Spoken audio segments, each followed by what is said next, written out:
Greg Biffle joins us now, and Greg, who is Carl's Roush Fenway Racing teammate, also finds himself in the same situation. He must race his way into the All-Star event in tomorrow's Sprint Showdown. So Carl's strategy is sheer speed. What's yours?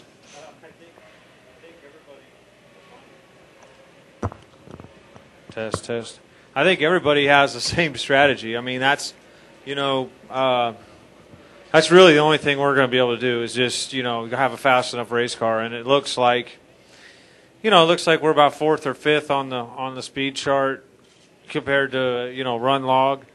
And, we just have to be a little bit better and maybe track position to beat those other three cars. We need to finish first or second. And, I don't know if it's going to come down. Really don't know if it's going to come down to 3 laps of speed or if it's going to come down to 15-lap run at the end, all green. Whoever's car can stay running, fast enough is going to win. I don't know what it's going to come down to. We're just, we worked on getting our car to drive. Our test was not that good here. I think we're a little better now. Just keep working on the dang thing. Questions for Greg Biffle. I see Chuck's hand. We'll start over there. And then Joe. Chuck Howard. We on? Test 1, 2. Chuck Howard, NASCAR Media Group. Greg, looking forward to next week with the 600. Looking at the numbers, you seem to have a very good closing rate, finishing well, gaining position late in the race. Is it a combination of guys working on the car, you pacing yourself, or just all the above? I really think, Chuck, it's all the above. We've been good at getting our car to drive good throughout the race, try and stay on the lead lap, take care of our car, brakes, engine, try and keep working on the race car, getting it driving good, and then start working on track position that last 100 laps or last 75 laps of the race. Work on track position and close the deal, and try and we've been real successful with that strategy. It's a long race. We know we have to finish, and we know people are going to have tire issues, people are going to have engine issues, people are going to have all kinds of things. So we try and be there at the end. Joe. Joe Menzer, NASCAR.com. Greg, could you talk a little bit about the star-studded field there in the Sprint Showdown, and is there any added pressure because of that, and how painful would it be to miss the All-Star event? Well, I mean, I had already settled with the fact when we didn't win Dover that basically we're not in the All-Star event. So this showdown race tomorrow night is an opportunity to get in.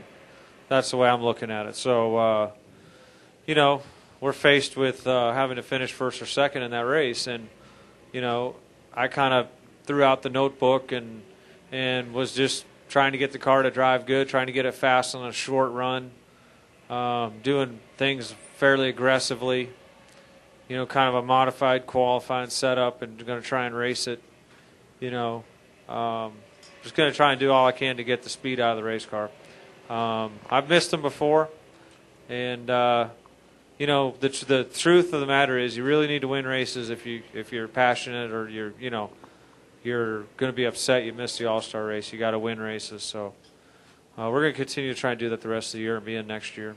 And we're trying to race our way into tomorrow night. We'll go Jay. Jay, raise your hand, please, for the microphone, and then Jenna. Jay Pennell with Front Stretch and All Left Turns. Kyle Busch was in here earlier, and he was saying, when he was asked about whether you use this as a test or go for the win, and he said, if you're running well, competing for wins each week, you kind of just throw caution to the wind and go for the win. But if you're running he named the Roush guys, you kind of serve this as a test. Do you feel like you guys as an organization are using this as a test, or are you really going out there trying to win the race with the focus on getting into the All-Star race and winning that as well? A little of both. Anytime you're at the field or the game practicing, you're learning or you're trying to learn. And certainly we're learning for next week. And we're trying different stuff. We're trying all kinds of stuff. Facts are we're sort of using it as a test, but at the same time, we're trying to get our car going the fastest so we can get in. Jenna. Jennifer Fryer, Associated Press. Greg, you've done a bunch of these Hall of Fame events, and I'm wondering what you've gotten out of it, how much you've enjoyed it being around the old-timers, hearing some of the stories last night. And did you indeed get a chance to sit with Edsel Ford last night?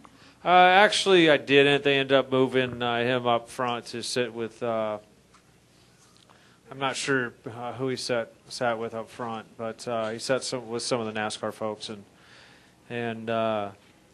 But what I've been taking advantage of, I've been to all the Hall of Fame activities so far, is that I don't know as much about our sport as I'd like to know. Growing up on the West Coast, coming in real late, not being around it. It's kind of a Southern sport originally, and then, gained a lot of exposure. And so I take advantage of learning a bit about our sport and being around Junior Johnson and some of those other guys. And, I love hearing the stories. I could sit around and listen to that all day, those guys shooting the bull about, what they did and got in trouble at the hotel and, all kinds of different stuff, how they got to the racetrack, what kind of cars they used. And so that's a lot of fun for me to hear that. And, just taking advantage of the time I'm in our sport to learn and be around those guys. Anything else for Greg? Mulhern. Mike Mulhern, MikeMulhern.net. Following up on that, Greg, have you ever thought about driving a car into a swimming pool at a motel?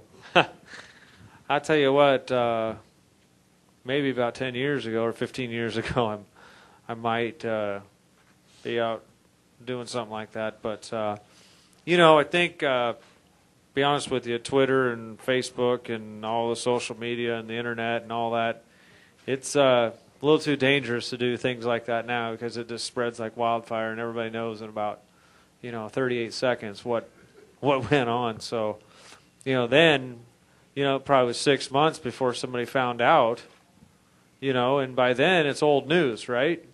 It's like, man, who cares? That was 6 months ago. So now you find out, everybody knows the next day, and then it's a big deal, So I think that has a lot to do with it. Thank you, Greg. Good luck tomorrow. Thanks.